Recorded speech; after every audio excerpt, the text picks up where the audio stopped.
நமஸ்காரம். ரீசெண்டாக இன்ஸ்டாகிராமில் சில போஸ்ட் பார்த்துருந்தேன். மஞ்சளும் சுண்ணாம்பு சேர்த்து பண்ணுறது குங்குமம் அப்படின்னு. மஞ்சளும் சுண்ணாம்பும் சேர்த்து பண்ணுறது குங்குமம் கிடையாது. அதை நெத்தியில் வச்சுக்கும் பொழுது கண்டிப்பாக அலர்ஜி எல்லாம் வரும். அது பூஜைக்கு உகந்ததும் இல்லை. சுண்ணாம்பு, அதாவது ஸ்லேக் லைம் அண்ட் மஞ்சள் டர்மரிக் பவுடர் யூஸ் பண்ணி பண்ணுறது இட் இஸ் நாட் குங்குமம். இட் இஸ் ஒன்லி ஆரத்தி. நம்ம கல்யாணம்லாம் முடிஞ்சோ இல்லை விசேஷத்துக்கு அப்புறமா எடுக்கிற ஆரத்திக்கு மட்டும்தான் நம்ம மஞ்சளும் சுண்ணாம்பும் சேர்த்து பண்ணுவோம். திருஷ்டி கழிக்கிறதுக்கு யூஸ் பண்ணுறது, அது நெத்தியில் இட்டுக்கிறதுக்கு கிடையாது.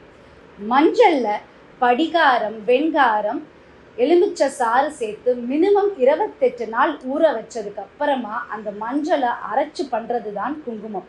பாரம்பரிய முறையில் மண் பாத்திரத்தில் மஞ்சளை இடித்து சேர்த்து அதில் வெண்காரம், படிகாரம், எலுமிச்சை சாறும் கலந்து